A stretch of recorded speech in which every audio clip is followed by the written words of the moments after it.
Alors, mesdames, messieurs, bonjour. J'espère que je me fais entendre. Est-ce que ça passe bien le son? Voilà, c'est mieux maintenant. Je vais l'utiliser parce que ça fait partie, ça faisait partie de mon métier, d'utiliser cette poire.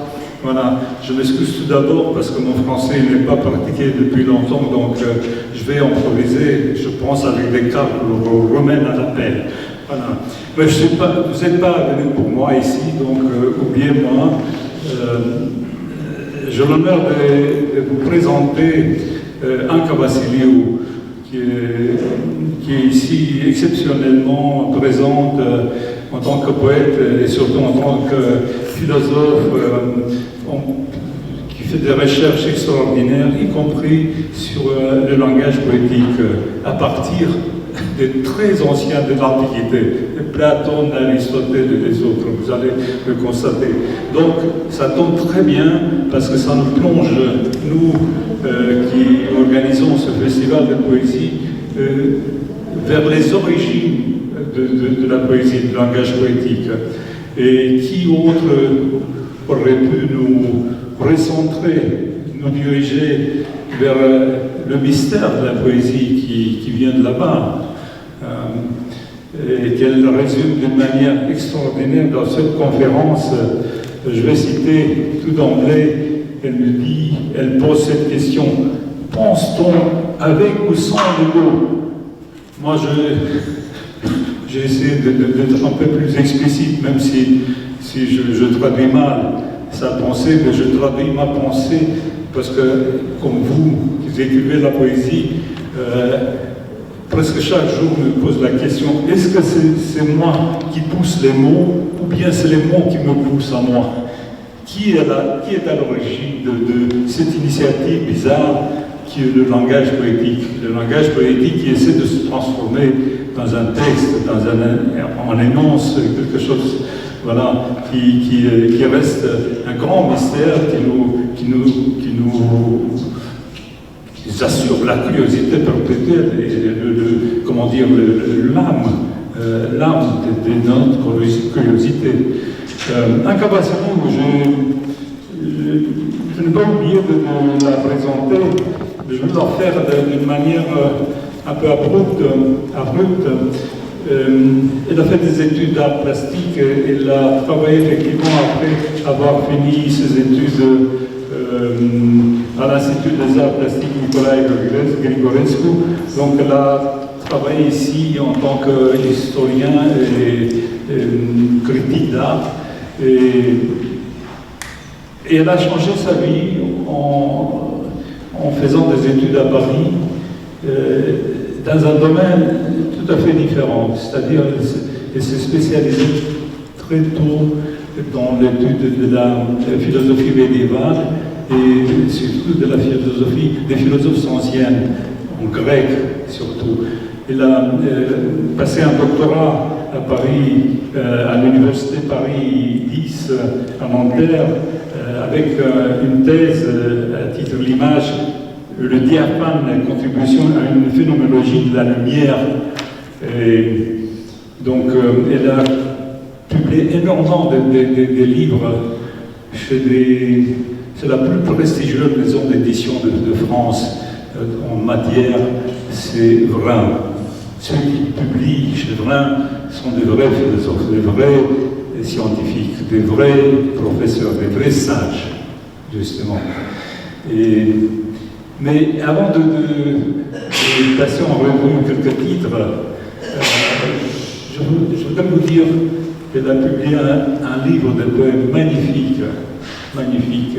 Et on a réussi ensemble à traduire quelques poèmes qu'elle va lire dans deux jours ici, dans l'amphithéâtre d'à côté, en traduction roumaine.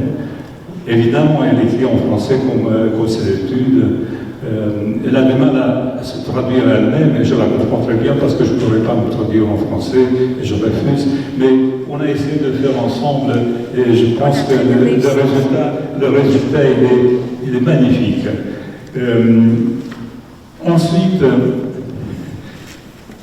elle publie chaque année cette revue Koa, qui est éditée à IH, mais diffusée dans tout le monde. C'est une revue de philosophie extraordinairement pointue pour des spécialistes, des vrais spécialistes.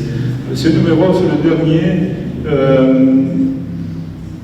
Triade et Trinité. Non seulement de la philosophie, ce sont des textes sur les croyances, ce sont des textes sur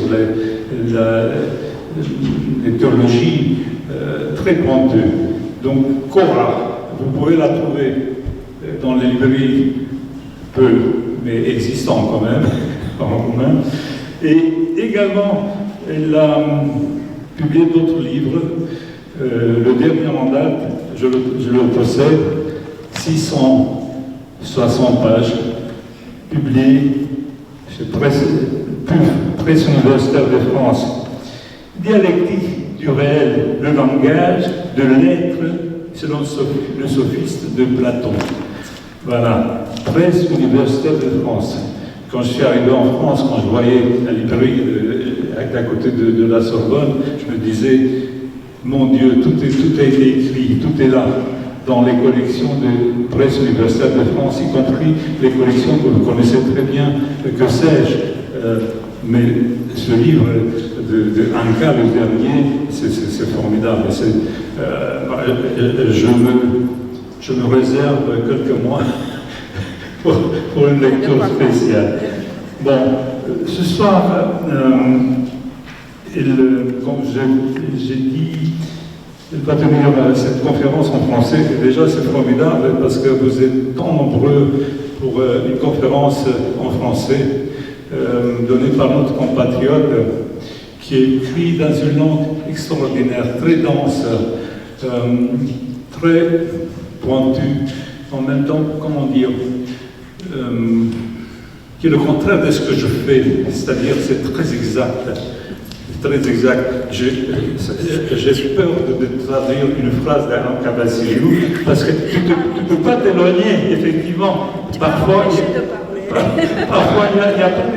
n'y a pas de nuance. Il faut trouver effectivement l'équivalent exact de ce qu'elle pense. Mais c'est sa pensée. Oui, c'est la pensée, elle a raison. Mais nous, on arrive très difficilement à la penser à la fin. Anka, je m'arrête là parce que j'ai déjà trop parlé, donc je vous invite à l'écouter. Si tu as besoin du micro, je m'offre pour t'aider. Sinon, je pense que toi, en tant que professeur, parce qu'elle dirige des thèses de doctorat, etc., donc elle a une expérience pédagogique extraordinaire, elle a donné des cours, des séminaires un peu partout dans le monde. Avec Marco Lucchesi, hier, on parlait de son expérience au Brésil.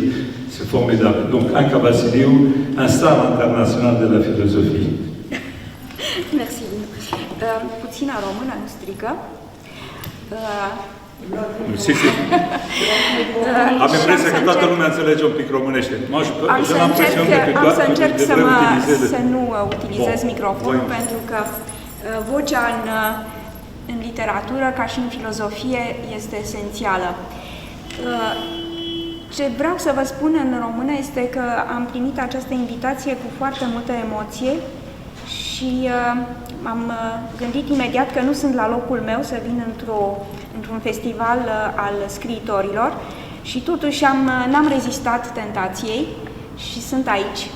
Și sunt emoționată de invitația pe care mi-a făcut-o, sigur, Muzeul Literaturii Române, dar în special Dinu Flămând, prieten de lungă dată, și de faptul că mă aflu aici, în acest loc, în care emoția a căpătat într-o anume zi de decembrie culoarea și puterea focului. Am văzut acest lucru și acea zi de decembrie, pe care o vom sărbători în curând la 35 de ani distanță, este o emoție care mi-a revenit când am realizat că voi vorbi aici, unde acum 35 de ani vedeam flăcări. Fantastic. Și conferința pe care am pregătit-o este despre emoție, exact despre emoție. Acest lucru a făcut așa un fel de scurt-circuit. Dar nu voi vorbi despre emoție, ci despre emoție și evidență. De ce? Pentru că emoția este ceea ce ne afectează, grecii spun pathos, patetic. Evidența este ceea ce ne clarifică, dar între ele există o relație pe care o numesc așa pedant dialectică, pentru că emoția conduce către a clarifica și a produce o evidență, dar evidența nu poate ea însăși să acționeze dacă nu produce la rândul ei o emoție. Acum, pentru că între emoție și evidență, sigur, eu încerc să găsesc o relație, relația aceasta este relația dintre gândire și cuvânt. Și despre asta o să începem să discutăm, sau am să încep să vă vorbesc. Dar vreau să spun un cuvânt și despre faptul că voi prezenta în franceză. De ce? Pentru că așa am învățat de 35 de ani să gândesc. Și cum gândirea și limba sunt unite, prefer să vă spun lucrurile cu acea precizie de care vorbea Dinu, flămând, care la mine se exprimă în franceză. Dar această limbă franceză nu este numai cea în care am învățat să gândesc, să scriu, să predau. Este și acel loc de întâlnire a mai multor limbi, pentru că tot din cultura franceză, din lumea franceză, am învățat că nu se poate trăi într-o singură limbă și că în a face meseria de umanist, fie prin litere, fie prin creație poetică, fie prin filozofie, trebuie să ai posibilitatea să vezi acel lucru pe care îl dorești exprimat din partea mai multor limbi, ca și cum ai privi același lucru, aceeași clădire, aceeași statuie din mai multe unghiuri. Deci mai multe limbi și nu una singură, și mai ales nu una singură care se vorbește în aeroport. Să lăsăm gluma și să trecem la lucrurile esențiale. Ceea ce vreau să vă prezint, deci această relație dintre emoție și evidență, vă invită la un drum anevoios. Dar acest drum anevoios pe care vreau să vă conduc, așa puțin, cât de cât, este comparabil cu acela al prizonierului eliberat din caverna lui Platon. Când iese afară, nu este bucuria și fericirea care îl așteaptă, ci un drum anevoios, stâncos, pieptiș și care îl pune în situația de a fi în condiție de orbire uneori. Deci acest drum anevoios vreau să vi-l propun. Donc, on vient maintenant au français de Dinu et de moi-même. Le vrai français, pas le mien. Mais non, soyons généreux. Avouons d'emblée ce que nous cherchons à comprendre. Pense-t-on avec ou sans les mots? Quelle relation entretient la pensée et la parole? Je dois tout de suite vous dire que poser la question « pense-t-on avec ou sans les mots » est une question moderne. Ce n'est pas ainsi que formulent les anciens le rapport entre la pensée et les mots. Pour eux, il y a une pensée qu'ils appellent dianoétique, une pensée discursive, qui est en rapport avec le langage. Je me permets de rabattre cette question pour les besoins de ma cause en pense-t-on avec ou sans les mots. Est-ce le rapport au monde qui oblige la pensée à recourir au langage en assignant à tout une réalité de parole et une raison conséquente que les Grecs ont appelée logos? ou bien l'intellect, se suffisant à lui-même, se sépare nécessairement de ce qu'il intellige en l'exprimant.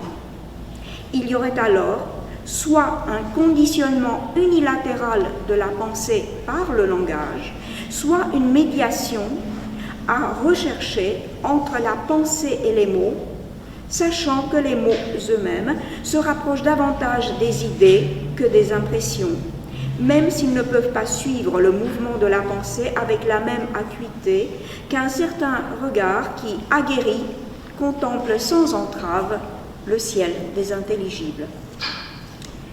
Pour Platon, la pensée est un dialogue intérieur sur l'un et le multiple.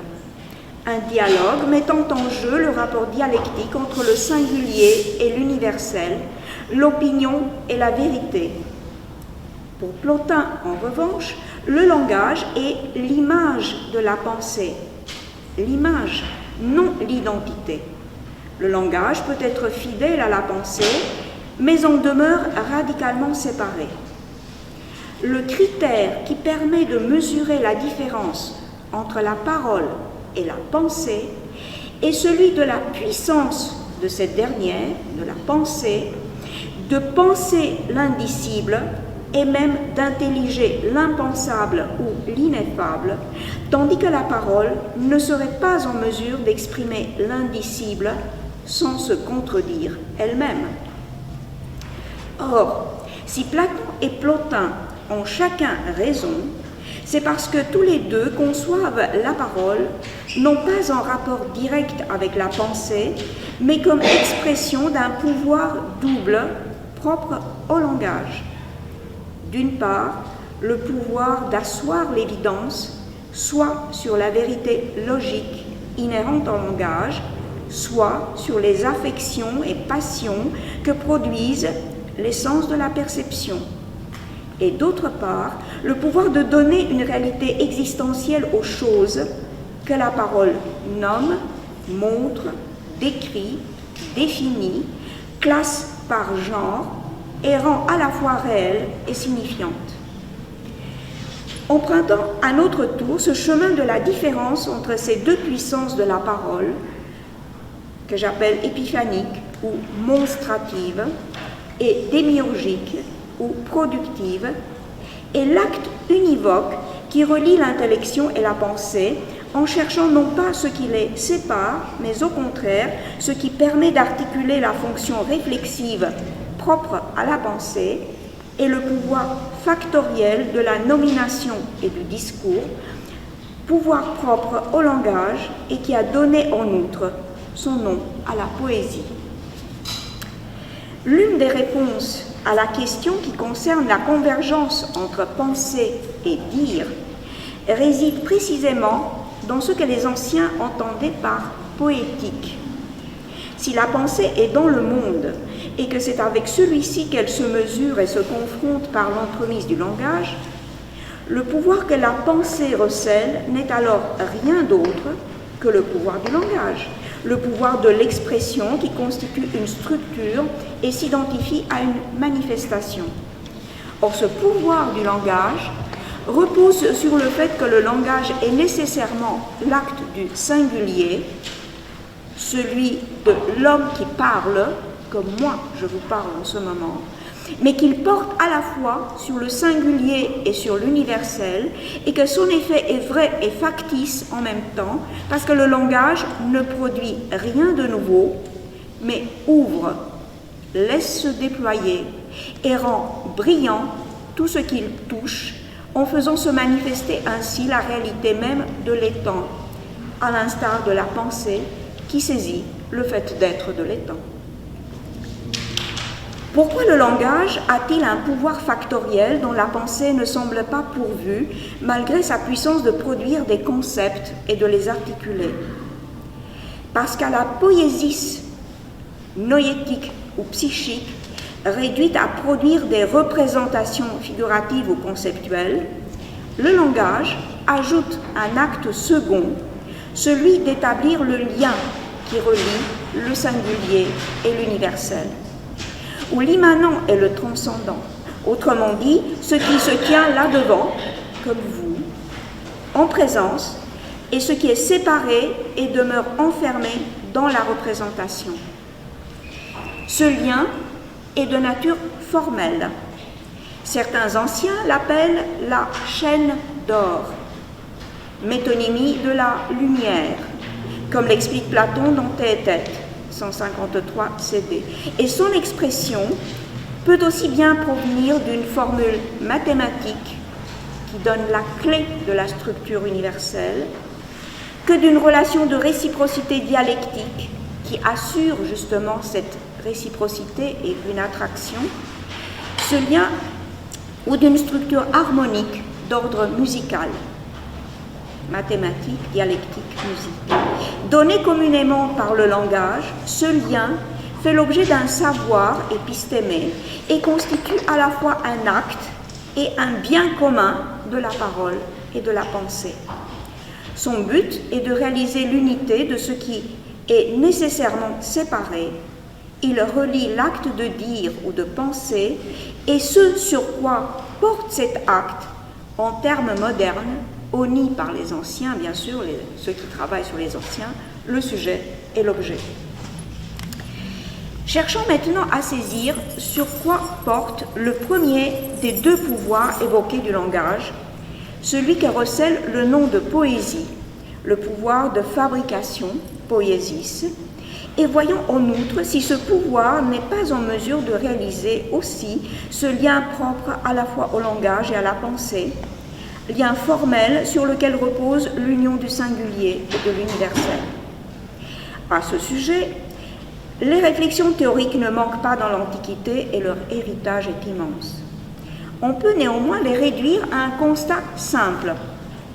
Contrairement à la pensée selon laquelle l'unité est donnée par la réduction au statut unique du noéma, du concept, dans la triade l'un, le singulier ou le particulier et le tout, unité que l'intellection enferme en elle-même, le langage cherche, lui, à réaliser l'unité en dressant des passerelles entre les réalités existantes, ta onta, et les affections, ta patemata, que les réalités ontiques produisent sur les facultés de la perception, affections qui sont les passions de l'âme.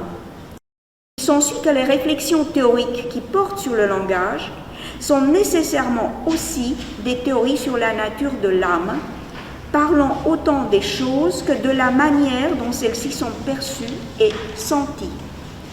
Ainsi, et dressez bien l'oreille, un manuel de figures de style est aussi un manuel des passions et des vertus, quel que soit le genre déclaré, rhétorique, philosophique ou poétique. Nous verrons tout de suite un exemple, mais je précise d'ores et déjà que j'ai choisi à dessein un traité poétique alternatif à celui bien connu d'Aristote, une poétique qui n'obéit pas aux critères formels et aux vertus éthiques induites par l'expérience de la catharsis, de la purification des passions telle qu'elle est prônée par le stagirite. Pourquoi avoir choisi une voie alternative à la poétique d'Aristote? Nous le verrons tout de suite, mais précisons pour l'heure qu'il sera question d'un écrit sur le pouvoir double, poétique et dialectique du langage, et qu'il s'agit d'un texte tout aussi connu et non moins réflexif que celui d'Aristote, mais mu par des enjeux théoriques hérités de Platon et des liens de ce dernier avec Homère et la poésie archaïque. C'est un écrit qui fait explicitement dialoguer les textes des poètes avec ceux des philosophes, en les mesurant les uns à l'aune des autres et en défendant à terme l'unité de leur visée commune. Trouver la parole qui touche et agit en conduisant au-delà de ce qu'elle dit, une poétique qui cherche à cerner l'indicible sans enfreindre les règles de la grammaire et de la logique.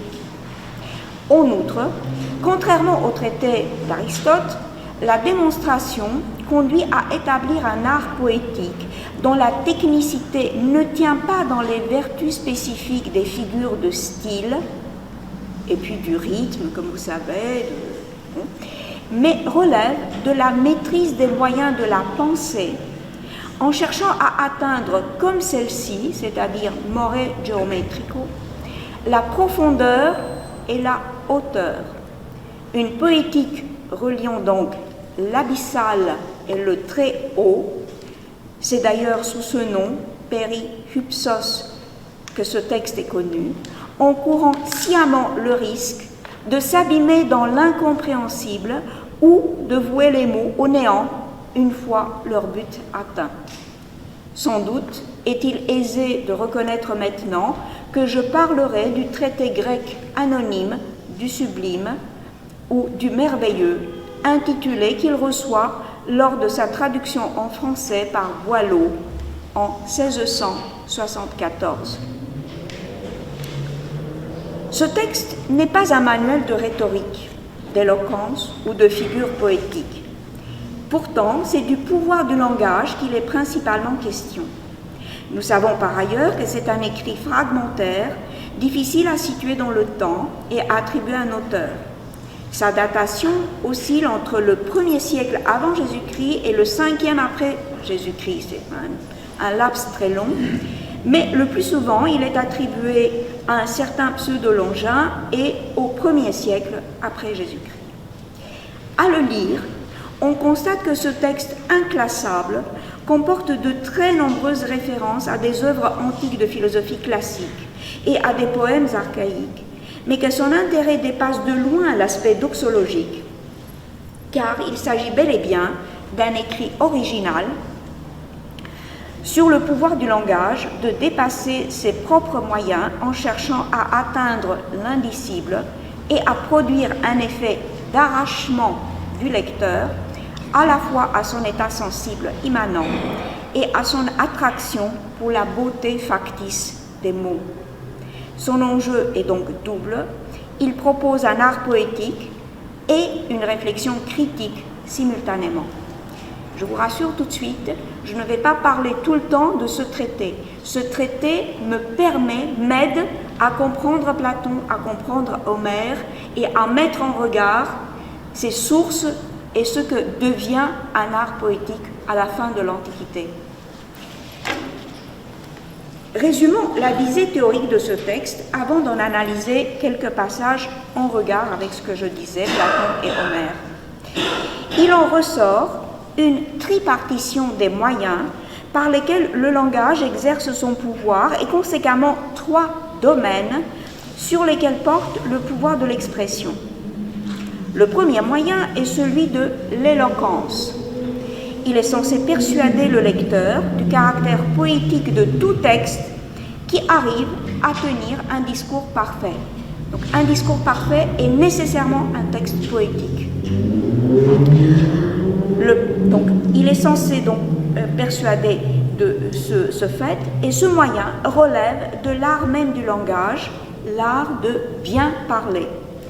Le deuxième moyen est celui que les Grecs appellent legein, associant sous le seul nom de logos la faculté de la raison et la capacité de la présenter en tenant un discours adéquat aux termes proposés, quel qu'il soit le thème.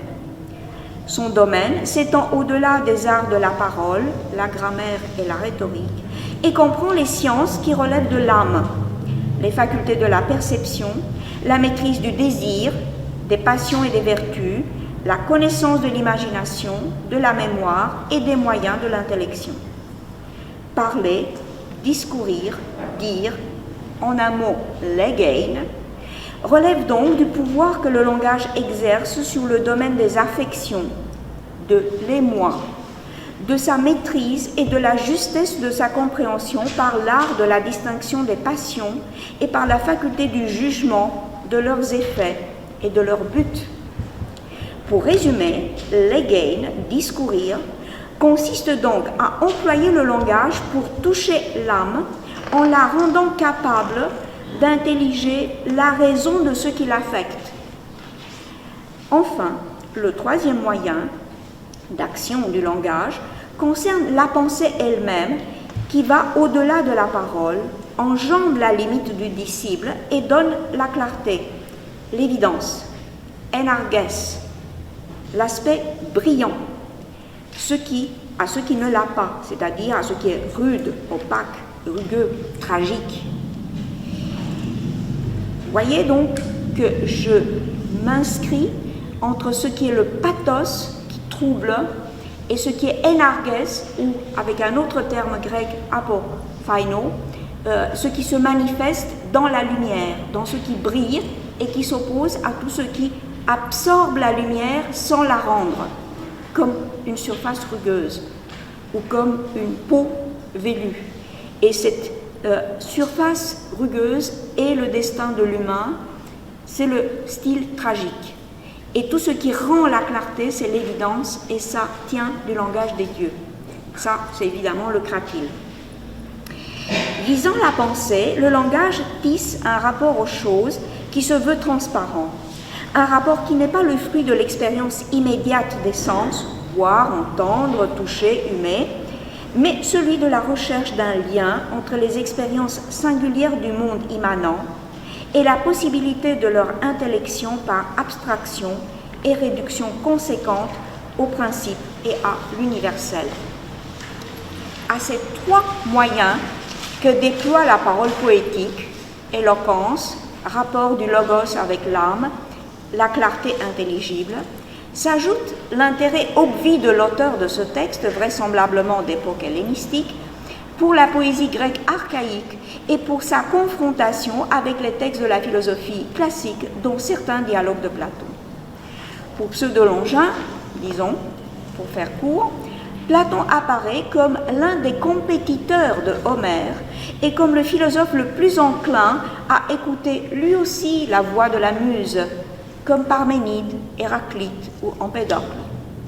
Il ressort que cet écrit hellénistique se voudrait bien être un dialogue entre la parole poétique et la parole philosophique, un dialogue fondateur pour la relation structurelle entre la poésie et la philosophie, relation qui fait fond sur un pouvoir commun à la pensée et au langage.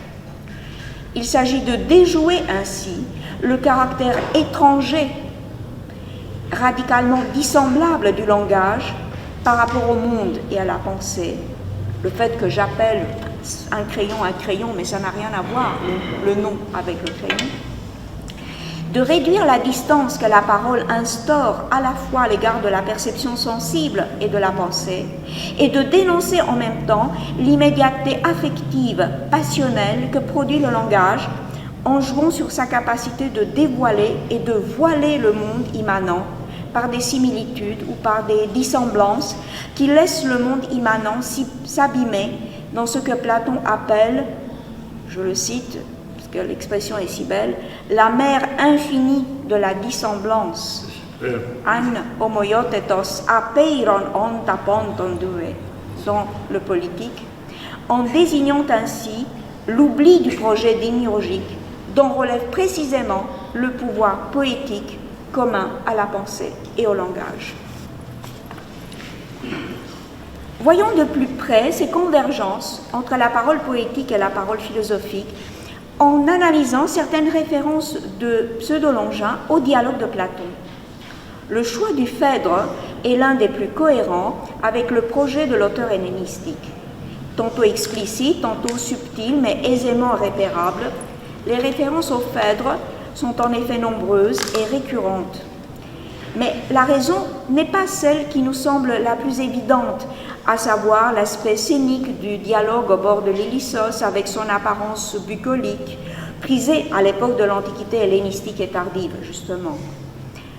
Plus que des allusions destinées à conforter le lecteur cultivé, les références au Phèdre semblent jouer un rôle déterminant dans la discussion sur les différents usages d'un langage élevé, traitant de sujets élevés et utilisant pour ce faire le pouvoir du langage de donner à voir, l'un des usages les plus recherchés de ce qu'on appelle le discours parfait. La puissance d'autotransgression du langage ressort de ce pouvoir de montrer en image plus qu'un discours ne peut démontrer par des arguments d'une démonstration logique. Il y a d'ailleurs dans le Phèdre, comme vous savez, un syllogisme qui est censé définir l'âme, suivi par une image cinétique qui est celle des chars ailés qui montent vers le dos du ciel. Donc une juxtaposition justement des moyens du langage. La discussion sur les genres de logoi et les exemples de différents types de discours renvoient au Phèdre et souvent au banquet aussi. Mais pourquoi Pseudolongin renvoie-t-il à Platon et à des textes où la philosophie elle-même est définie, plutôt qu'à des manuels rhétoriques ou au discours des sophistes? Parce que l'objet sur lequel porte le traité sur le haut et le merveilleux est le même que celui du Phèdre et du banquet, à savoir une définition de l'âme à travers son pouvoir double de s'exprimer de manière rationnelle et de montrer en même temps, de se montrer en exprimant le désir, l'amour, l'émoi, par des paroles sur le beau. Cette prémisse sur la principale raison du choix de Pseudolongin comporte 4 aspects du rapport que l'âme entretient avec le langage selon la pensée antique. On peut les définir ainsi. Premier, le pouvoir épiphanique dont dispose par nature le langage, donc le pouvoir de montrer, repose sur son pouvoir démiurgique, les deux étant complémentaires. Plus la parole a la capacité de donner réalité à une chose ou à rendre vivante une histoire, plus cette chose s'impose avec évidence et crée en se révélant une impression forte, un émoi, voire une passion. Autant de réalité que de passion. La parole meut l'âme en suscitant passion, désir, trouble. Ce faisant, la parole semble contrarier la nature de l'âme, source et principe du mouvement, par définition. En réalité, c'est l'âme qui meut la parole en se montrant ainsi elle-même à travers les mots. Cependant, et c'est le deuxième aspect, bien qu'ayant un pouvoir démiurgique, le langage ne déploie pas une réalité ontique, une réalité réelle, comme on dirait. Car ce à quoi il confère une réalité ne comporte de facto qu'une nature réflexive et ne présente donc que l'image des choses, leur expression iconique et dissible. Cette image qui est l'œuvre exclusive du langage et dont la visibilité se mesure à la capacité de révéler la raison, logos, et la forme, eidos, de ceux dont elle est l'image, comporte non seulement une réalité spécifique, mais aussi ce pouvoir propre de produire une impression ou une émotion. L'évidence et l'émoi mesurent leur effet et leur force au pouvoir non pas de la langue, mais de l'image ou de la représentation que celle-ci parvient à réaliser. Par conséquent, troisième aspect, le caractère double, je disais épiphanique et démiurgique ou monstratif et productif du langage, manifesté par son pouvoir donc révélateur et performatif d'une réalité spécifique, correspond précisément à la définition du langage comme expression de l'âme, éclairant à travers l'image qu'il donne la puissance perceptive, c'est les facultés de l'âme, voir, entendre, humer, et le rôle cognitif de celle-ci, l'âme est celle qui intellige. La capacité du langage à émouvoir n'est en réalité que le reflet du pouvoir de l'âme à mouvoir le vivant. Le langage capte l'agissement de l'âme, sa dynamisme perpétuelle, et la rend manifeste en touchant ainsi et en mouvant à son tour l'âme de celui ou de ceux qui l'écoutent. Le langage n'est qu'une âme qui s'adresse à une autre âme, comme Socrate qui s'adresse à Alcibiade en lui disant « c'est pas à toi que je m'adresse, mais à ton âme ». Par conséquent, donc, la capacité, ce trait d'union d'une réciprocité dialectique entre le langage et l'âme, défendu par Socrate tout au long du Phèdre, mais aussi de l'Alcibiade, on comprend que le discours n'est pas l'affaire exclusive des arts rhétoriques et logiques qui lui sont propres, mais qu'il met en acte une puissance qui rend le discours vivant et capable de s'adresser au vivant, en le mettant en contact à la fois avec lui-même et avec ce qui est autre et qui parfois le dépasse, en le mettant en contact à la fois avec lui-même et avec cet autre qui le dépasse et qui est au-delà du langage. C'est donc un jeu d'attraction et de rebondissement entre l'âme qui s'exprime à travers le discours et l'âme qui écoute le langage, donnant la parole, c'est le cas de le dire, à cette réciprocité dans la mesure où il a la capacité de la nourrir. Tenir un langage élevé n'est donc pas une affaire de figure de style, mais de pensée et de savoir dont l'objet est aussi le sujet, c'est-à-dire l'âme. C'est précisément de cette condition qu'il est question dans le traité du sublime, avec une augmentation du pouvoir de transgression qui ne vise pas l'accès de l'âme à la vérité des formes et des idées, comme dans la République 6 et 7, mais tend vers une transcendance universelle abstraite, désignée comme auteur ou merveilleux ou sublime, une transcendance sans nom, qui est indicible et qui permet à l'âme de découvrir, là je cite le Phèdre, la plaine au-dessus du ciel, quand les âmes montent sur le dos du ciel, au-delà de la sphère des astres où tournent les étoiles et les constellations. Or, déployée sur le dos du ciel, cette étendue au-delà de l'horizon des intelligibles assure à l'âme, donc au vivant, un pouvoir hégémonique à la fois sur le domaine intellectif et sur le monde sensible. Vous aurez compris que je ne les sépare pas comme le veut une certaine vulgate platonicienne. Quatrième et dernier aspect, c'est donc l'âme qui connaît, reflète et contemple tout ce qui existe, comme si en elle se reflétait l'image parlante de l'être ou du vivant. Elle a ce pouvoir et cette prééminence sur l'intellect, puisqu'elle comporte une étendue, et là, elle est topique, elle a un lieu propre, Descartes lui-même la lui reconnaîtra, et qu'elle a toujours affaire à un horizon. L'âme a affaire à un horizon qu'elle dépasse ou pas, contrairement à l'intellect qui est atopique et illimité puisqu'il est non étendu. L'affaire est plus difficile, mais je n'entre pas dans le détail ici. Ce que je veux savoir, qu'est-ce qu'on appelle une image parlante?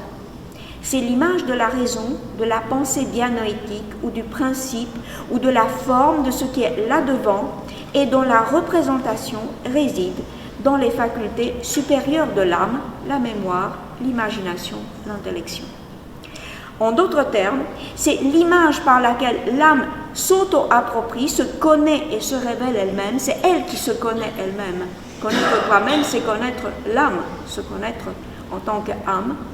En d'autres termes, c'est cette image donc, qui se révèle en tant que principe moteur de l'ensemble du vivant et connaît en même temps chaque étant à travers sa représentation, qu'elle soit mimétique, iconique ou conceptuelle.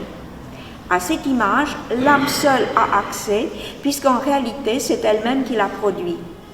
L'auteur du traité du sublime appelle cette image l'âme parlante des choses. C'est le texte 1 sur votre exemplier, chapitre 30. Donc, l'âme parlante des choses. Or, plus que dans le sophiste où il est question des, je cite, images parlées de toutes les choses, eidola legomen aperipanton, il en est question aussi au texte 7 si vous avez l'exemplier. C'est bien dans le Phèdre que Platon déploie et analyse une définition du langage comme expression de l'âme identifiée à l'image parlante de l'existant ou du vivant, vivant que l'âme elle-même anime et mobilise en vue de la connaissance singulière et universelle. L'âme de Phèdre que accompagne Socrate, en même temps que l'âme du tout, Panna, dont il est question à la fin du dialogue. Il est par conséquent tout à fait naturel que l'auteur du traité du sublime lui fasse la part belle, même s'il est parfois critique à l'adresse de ce qu'il appelle les nombreuses imperfections rhétoriques et mythologiques de Platon. Certes, du Phèdre La palinodie de Socrate est la partie la plus célèbre, mais le Phèdre est irréductible à cette vision unique de l'ascension de l'âme figurée comme un char ailé dans une procession dirigée par Zeus et Apollon. Plus précisément, la palinodie est incompréhensible si elle est coupée de l'ensemble de la mise en scène et de la démonstration donnée au sujet de la confrontation entre deux puissances, celle du Logos avec celle de l'Eros, les deux entendus comme puissance de l'âme. Retenons donc du Phèdre les aspects que retient Pseudolongin. La préparation d'un discours est déterminée par la tension qu'engendre le désir en tant que manifestation de l'Eros. C'est le désir sous ses aspects cinétiques et passionnels qui est capable de donner au Logos la possibilité de réaliser l'union entre les choses et l'âme parlante, union qui relève d'un acte performatif et d'une puissance spéculaire en même temps. Enfin, c'est encore le désir qui induit sous certaines conditions la possibilité d'outrepasser les règles discursives, à la fois émouvoir et laisser venir la clarté de l'expression, une parole qui ne relève pas de la seule immanence du geste de création et de l'art qui le conduit.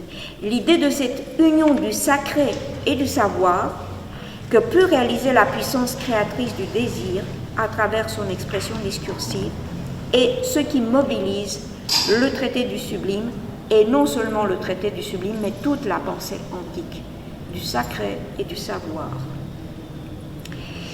Bien, je vais sauter quelques passages, mais je voudrais vous parler un peu de Homère avant de finir. Ben justement, Homère, il s'impose. Donc prenons maintenant Homère comme repère, puisqu'il est directement concerné par cette thématique. L'Odyssée, passons pour le premier traité sur l'âme, vraisemblablement dès l'époque de Platon ou plus tard, selon la vision néoplatonicienne. L'on s'y réfère, en tout cas, aussi bien dans le Phèdre que dans le traité du Sublime. La scénographie du Phèdre est presque entièrement tissée d'images empruntées au poème homérique, de la configuration topographique, source, rocher, grand arbre, c'est une triade homérique, jusqu'au moyen d'exprimer l'articulation du beau et de l'éros comme lien entre l'intelligible et le sensible. L'usage de quasi-citations de l'Iliade et de l'Odyssée s'articule avec des références au rituel, en l'occurrence les petits mystères d'Agra, pour le Phèdre, préparatifs pour les grands mystères d'Éleusis. Le fond mythologique, l'allusion au mystère et les références précises à l'histoire d'Athènes, l'Ilissos qui s'y trouve encore, le décor du Parthénon, Eurytie, la fille du roi d'Athènes, les fêtes d'Adonis qui sont des fêtes athéniennes, sont aisément repérables par les contemporains de Platon et constituent le cadre hic et nunc dans lequel prend place la théorie centrale de l'âme, la théorie donc du lien fondateur entre la puissance motrice de l'âme et celle propre au langage, puissance révélatrice à la fois du beau et du vivant. Dans le traité de Pseudolongin, en revanche, la référence homérique concerne le mode de parler. Elle semble occulter l'âme, figurée par Ulysse, au profit d'une expérience du pouvoir strict de la parole épique et poétique. Le sublime, c'est-à-dire l'élevé, le haut, le puissant, le dense, le saturé, le frappant, est ce qui caractérise la parole d'Ulysse, dont les mots, dit Homère dans le chant 3 de l'Iliade, je cite, « tombent pareil aux flocons de neige en hiver, à l'instar de Zeus lui-même qui se manifeste en se mettant à neiger. » La densité, l'abondance et la blancheur évoquent cette clarté froide de la lumière qui produit le frisson en rappelant aux humains la demeure des dieux, l'Olympe perpétuellement enneigé. On n'entend plus Ulysse, dit Homère, car les mots et l'homme lui-même sont recouverts par l'image de la splendeur, du bien et du beau. Pourquoi la parole d'Ulysse passe-t-elle pour sublime pour l'auteur hellénistique, alors que Homère ne fait que ça, adapter sa parole aux aventures de son héros et que Platon s'en sert à son tour pour y asseoir son discours sur les aventures de l'âme divine dans le monde des humains? La parole d'Ulysse n'est pas belle en elle-même. Elle est rude, véhémente ou impétueuse, frappant avec violence comme le vent de l'hiver, excessive par son débit, son ampleur, semblable à des trombes rapides, produisant beaucoup de bruit et de confusion, et conséquemment peu de discernement, d'équilibre ou de plaisir.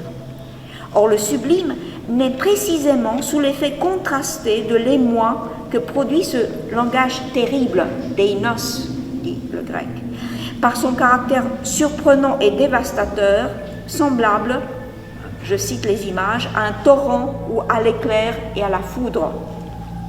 Ce n'est pas le discernement et le plaisir que cherche à induire un auteur qui parle de ce qu'il tient pour le plus haut, mais la force de frappe et de l'enlèvement qui renverse l'ordre établi des choses, tel Typhon au dire de Socrate dans le Phèdre. C'est la force divine du Logos qui enlève son lecteur à lui-même, l'arrachant à son entropie, comme Borée, un vent encore, le vent boréal, enlève Orithie à son jeu de jeune fille pour l'emmener dans les hauteurs et en faire un être divin par alliance contre la vocation mortelle du vivant, à laquelle même une fille de roi, Orithie était la fille du roi d'Athènes, est soumise.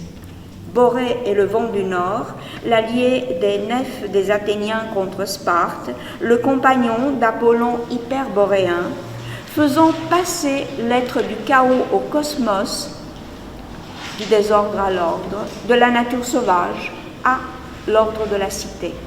Ulysse le connaît lui aussi, le mortel, mis constamment au contact avec le divin dans sa force destructrice de l'humain. Mais contrairement à la jeune pousse Orithie, Orithie veut dire l'âme frêle qui court sur les cimes des montagnes, Ulysse n'est ni jeune ni de caractère univoque. Il connaît la pluralité des expériences de l'âme dans ses manifestations corporelles. Il est polymétis parce qu'il possède en outre l'art du logos et c'est donc qu'il ne doit pas chercher à renverser son adversaire ou à l'arracher à lui-même par la force, mais qu'il doit s'adapter à chacune des contraintes que les dieux lui imposent afin de trouver le meilleur chemin vers son but en préservant coûte que coûte sa nature humaine. Par la parole et par la ruse polytropique du déguisement qu'Athéna produit de concert avec la parole de son héros, Ulysse, échappe à ce qui se présente comme chaque fois plus fort que lui, la mer agitée par Poséidon, les figures attrayantes et effrayantes de Circé et de Calypso, le cyclope monstrueux, l'hubris de la multitude des prétendants autour de Pénélope. Mais il échappe aussi au pire, à la divinité d'emprunt que lui propose Calypso, donc à la mort de l'humain, à l'oubli de son chemin de retour, dont nous ne connaissons pas la vraie fin.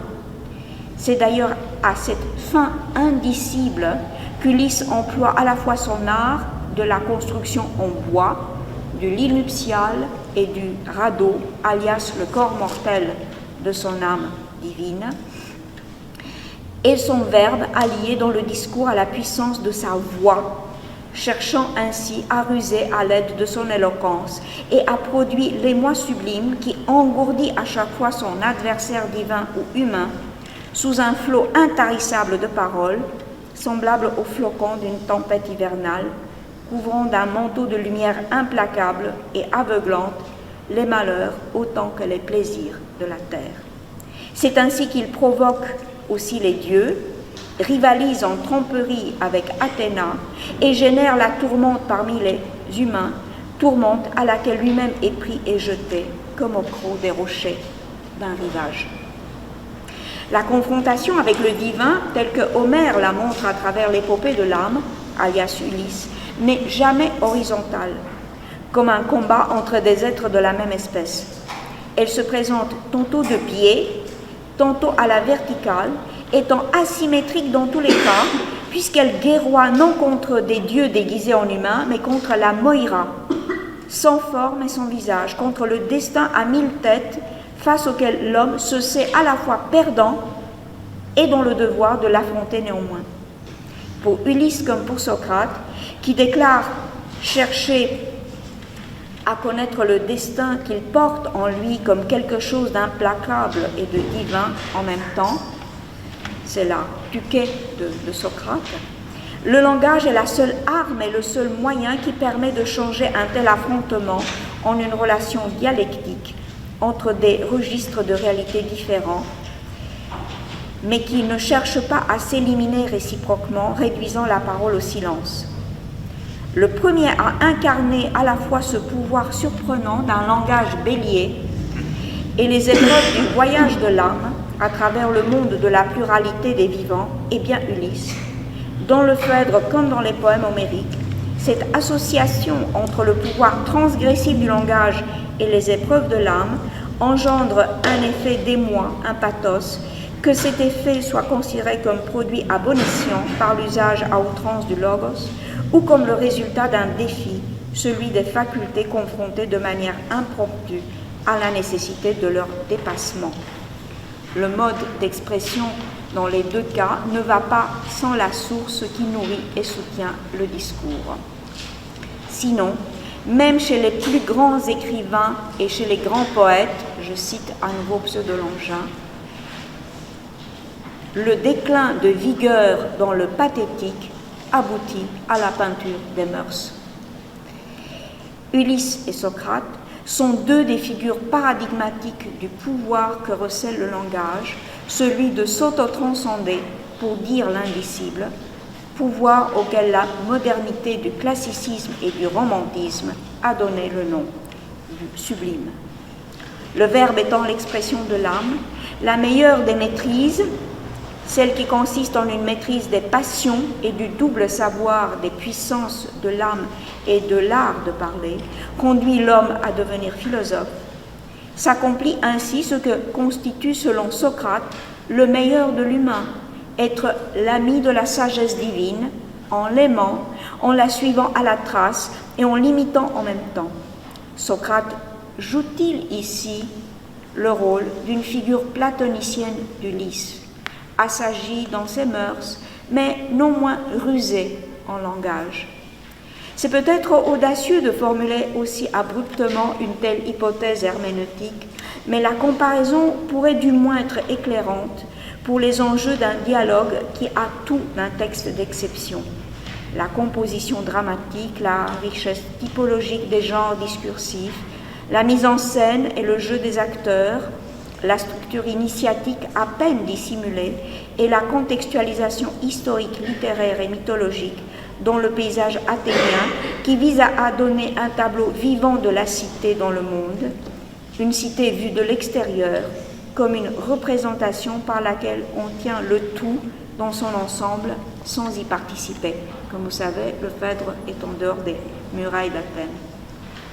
Or, ces traits relèvent tous de ce qui sera défini par la modernité comme sublime, non pas sur le plan du style, mais sur celui de la mise en œuvre des capacités à la fois démiurgiques et réflexives de la parole, en tant qu'expression de la puissance de l'âme, puissance qui actualise sa capacité d'auto-expression.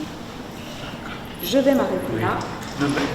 En guise des conclusions, une phrase, parce que je ne suis qu'à la moitié. Je ne suis qu'à la moitié de mon parcours, mais il n'est pas important de parcourir avec moi toutes les étapes, puisque tout ce que j'ai fait, c'était de poursuivre ma pensée en train de conquérir l'espace et le texte que j'étais en train d'analyser, ou plutôt les textes dans leur renvoi en miroir entre Homère, Platon et Pseudolongin. Il n'y a pas donc de conclusion. Je vous invite simplement à lire les textes, non pas mon texte, que vous avez bien sûr, si vous voulez, vous pouvez le lire, mais les textes de référence, les textes qui sont dans mon exemplier, et qui, eux, sont conçus selon les étapes de mon développement, et qui, pour leur beauté, méritent de réfléchir un peu sur ce que c'est donc tenir un discours parfait, c'est-à-dire toucher l'âme. Voilà, merci pour votre patience.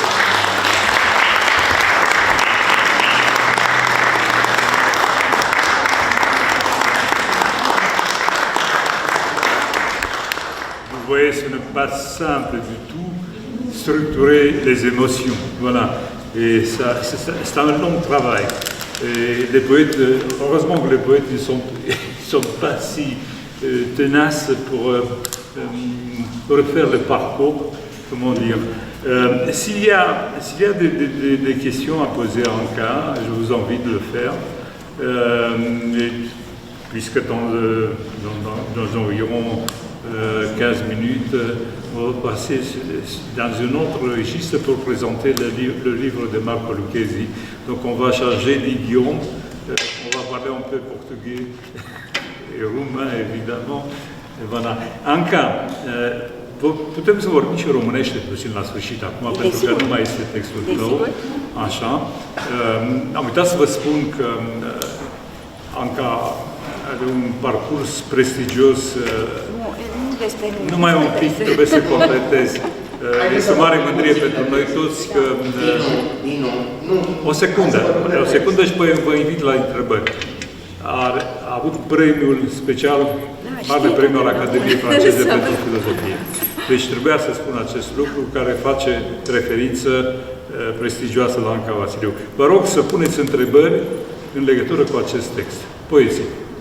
C'est bien un rebours formidable, non? Dans votre argument. Să vă întreb în română. Nu găsiți oximoronic faptul că Boileau l-a tradus prima oară pe Pseudolongin? Pentru că asta este marea intrare a lui Perihipsos. Da. Sigur, bineînțeles, el este cel care a introdus în lumea modernă. Da, dar este cel mai improbabil traducător. E foarte adevărat, dar cred că nu este oximoron. Cred că ce am încercat eu să fac este că, dar n-am putut să dezvolt analiza textului, este că există o raționalitate care conduce către un clasicism, la care foarte probabil Boileau era sensibil. Deci această distanță pe care o remarcați cu justețe este, într-un fel, prima impresie. Și există în fundul textului o raționalitate a lucrului așezat dialectic. De asta am insistat foarte mult pe raportul între filozofie și... Asta e discutabil. E discutabil, sigur. E foarte interesant și e proaspăt, e interesant. Da. Indiferent ce credem despre Boileau și așa mai departe, dar vă opriți la Perihipsos, nu, ca un caz paradigmatic. Nu spuneți nimic, de fapt, de contra-aristotelism, nu al lui Pseudolongin, ci al stoicilor. Pentru că argumentul e stoic în foarte bună măsură. Da, vorbesc al dumneavoastră, argumentul dumneavoastră este de un tip stoic. Da. Nu, dar și Pseudolongin spune ceea ce ține de noi și ceea ce ne depășește. Adică el însuși are în vedere un argument de tip stoic. Are, e tipul de anti-aristotelism, da. Care al oricărei transcendențe produse imanent de către limbaj, de fapt, care a fost întotdeauna pe mâna stângă a istoriei. Și de asta mă referam la Boileau, pentru că arta poetică nu este mâna dreaptă a istoriei și așa, pe când tratatul de du Sublime este exact opusul lui. Și că ne place Boileau sau nu, pentru mine e o figură foarte complexă. Asta e o contradicție prin care, de fapt, Sublimul intră în marea cultură premodernă, modernă. Da, e foarte interesant. Eu nu sunt, evident, nu sunt un specialist al clasicismului francez, dar e foarte interesant de pornit de la Boileau în Rameau.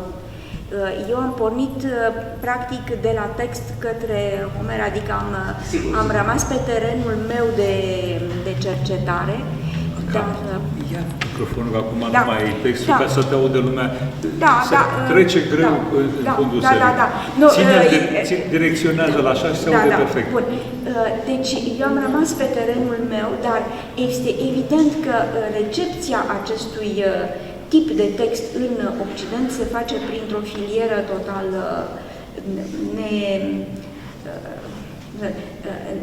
neevidentă, practic. E neevidentă și în cele două mari momente este oarecum autocontradictorie, pentru că în a treia critică a lui Kant, unde el nu numește... Ești un microfon.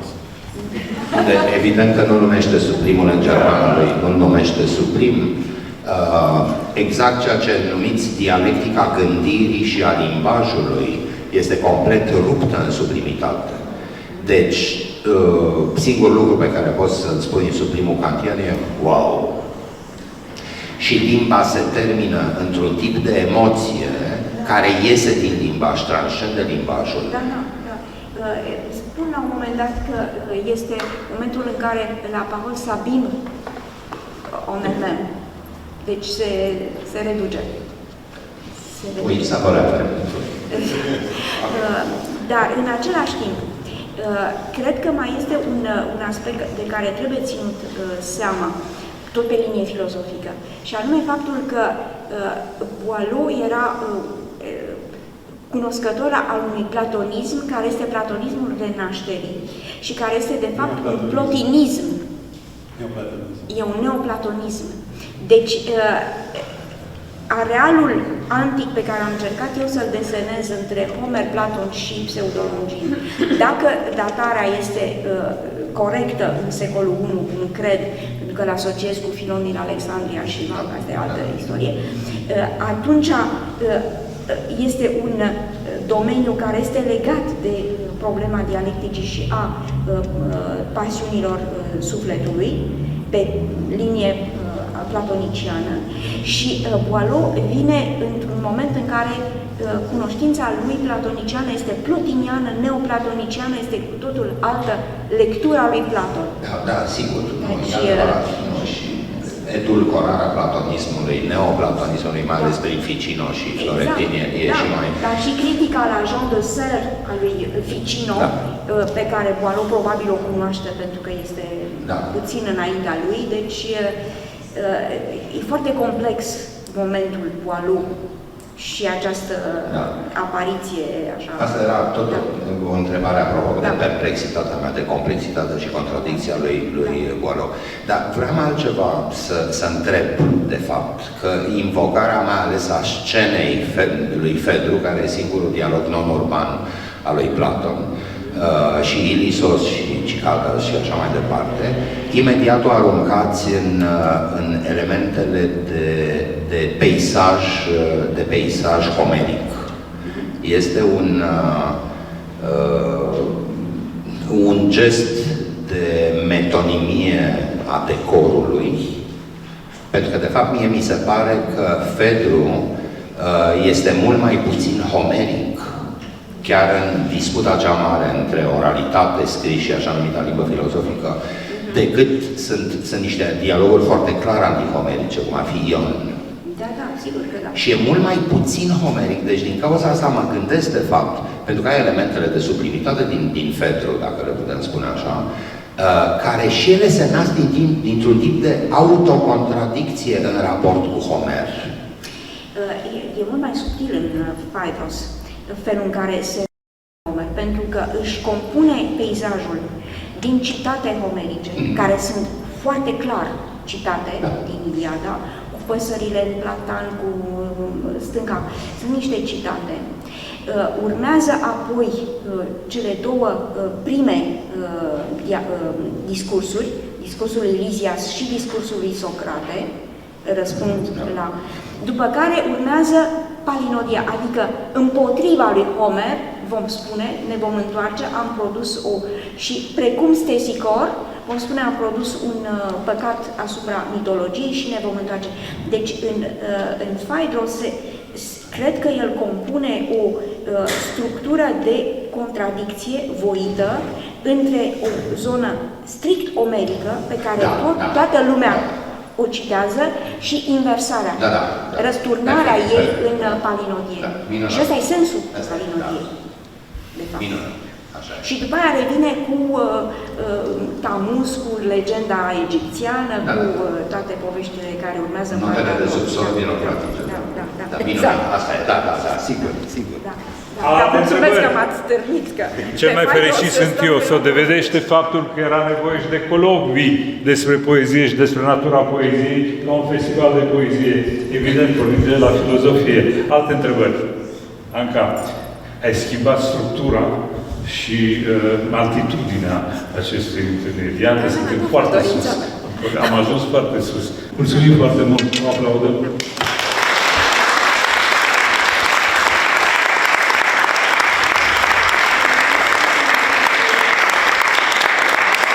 Mulțumesc infinit pentru emoția pe care mi-ați dăruit.